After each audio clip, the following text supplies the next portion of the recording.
বাংলাদেশ আজ বিশ্বের অন্যতম আলোচিত একটি উন্নয়নশীল দেশ, কিন্তু মাত্র ৫৫ বছর আগেও এই দেশটি ছিল যুদ্ধবিধ্বস্ত, দরিদ্র এবং অনিশ্চয়তায় ঘেরা একটি নতুন রাষ্ট্র। ১৯৭১ সালে স্বাধীনতার মাধ্যমে এই দেশটির জন্ম হয়। তবে স্বাধীনতার পরে দেশের সামনে ছিল বিশাল চ্যালেঞ্জ: ভাঙা অবকাঠামো, দুর্বল অর্থনীতি, খাদ্য সংকট, দরিদ্র এবং সীমিত সম্পদ।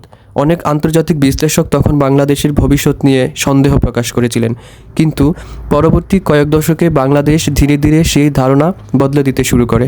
প্রাকৃতিক দুর্যোগ মোকাবেলায় সক্ষমতা বৃদ্ধি পায়, কৃষি উৎপাদন বাড়ে, পোশাক শিল্প দেশের প্রধান রপ্তানি খাতে পরিণত হয়, প্রবাসী আয়ে অর্থনীতির গুরুত্বপূর্ণ ভূমিকা রাখতে শুরু করে, শিক্ষার হার বৃদ্ধি পায়, স্বাস্থ্যসেবায় উন্নতি হয়, প্রযুক্তি ও ডিজিটাল সেবা দেশের বিভিন্ন অঞ্চলে ছড়িয়ে পড়ে।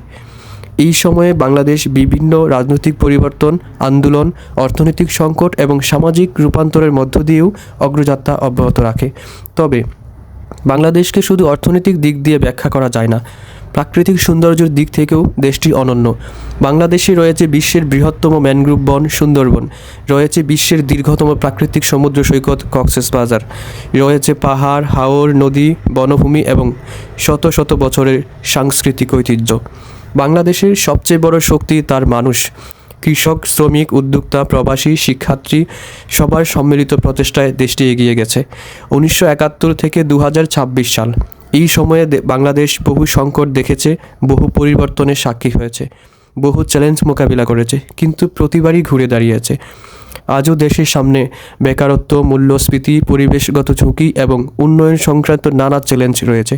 তবে একই সঙ্গে রয়েছে সম্ভাবনা, রয়েছে তরুণ জনগোষ্ঠী, রয়েছে উদ্ভাবন, রয়েছে উন্নয়নের ধারাবাহিকতা। আর এ কারণেই বাংলাদেশ এখন নতুন অতীতের সংগ্রামের গল্প নয়, বরং ভবিষ্যতের কথা ভাবছে এবং বর্তমানকে কাজে লাগিয়ে ভবিষ্যতে উন্নয়ন বাংলাদেশের সম্ভাবনা দেখছে। বাংলাদেশ এখন সম্ভাবনাময়ের এক দেশ। বাংলাদেশ এখন সম্ভাবনার গল্প লিখতে চায়। বাংলাদেশ এখন অগ্রগতির কথা বলতে চায়। বাংলাদেশ এখন বিশ্বে নিজের নজর কাড়তে চায়। বাংলাদেশ কেমন রাষ্ট্র সেটা দেখাতে পারে এদেশের জনগণ এবং সরকার, এবং বাংলাদেশের যাত্রা এখনও চলছে, অব্যাহত থাকবে বলে আমরাও আশা করি।